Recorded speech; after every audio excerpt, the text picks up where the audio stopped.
Greetings of the day, dear students. In this video, we are going to discuss about the pi section filter or capacitor input filter. As we have discussed in the previous videos, we are going to have four types of filters as per our syllabus: inductor filter, capacitor filter, L section filter, and pi section filter.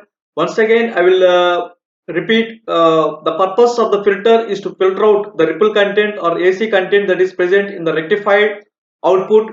As a rectifier, what it will do, it will convert the AC into DC. Of course, in the first attempt itself, we may not get the pure DC. Some ripple content or AC components will be present in the rectified output, and those are to be filtered out to get the smooth DC or DC waveform, right? For that sake, in this pi section or L section filter, you can observe we are having an inductor L and C1 C2 capacitors, two capacitors and one inductor connected in the form of pi, and this entire pi section is in parallel to the load resistor RL, right? Here the two capacitors and one inductor connected in the form of the pi shaped network, right? It consists of a filter capacitor C1 connected across the rectifier output and a choke L in series, and another filter capacitor C2 will be connected across the load. So this is the circuit diagram. This is the waveform 0 to pi. This is the rectified output. We are getting like this the waveform. After once it undergo the filtering process, so this is the filtered output. We can observe it gets charge, discharge through the capacitor, and this is the filtered output. Here we can in order to filter out the more ripples, such kind of pi sections can be used. Several idle sections can be connected in order to remove the more ripples from the rectified output, right? If you observe the purpose of the capacitor C1, inductor and C2, it is as follows.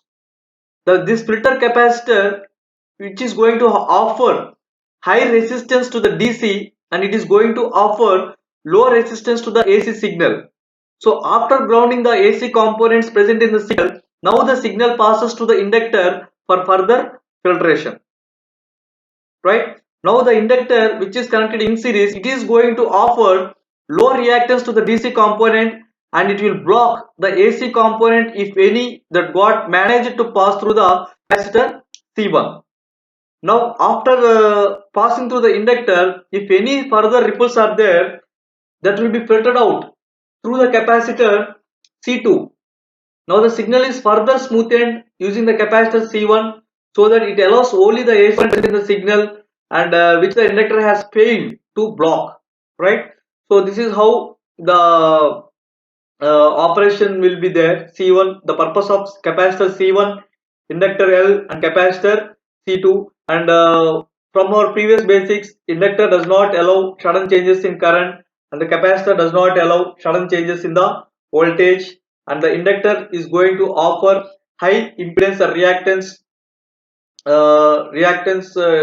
inductive reactance, right, to the AC component, and it allows only the DC. It blocks the AC component, and the capacitor, which is in parallel, it offers low resistance or low impedance to the AC component. It filters out the if any ripple content or AC content present in the waveform rectified output, it gets filtered out through the capacitor. Now the charging and discharging time of the capacitors depends upon the time constant tau, and how much amount of energy is stored or discharged will depend upon the charge energy stored and delivered or discharged of the inductor depends upon the value of L, right? So this is all about the pi section filter, right? Thank you.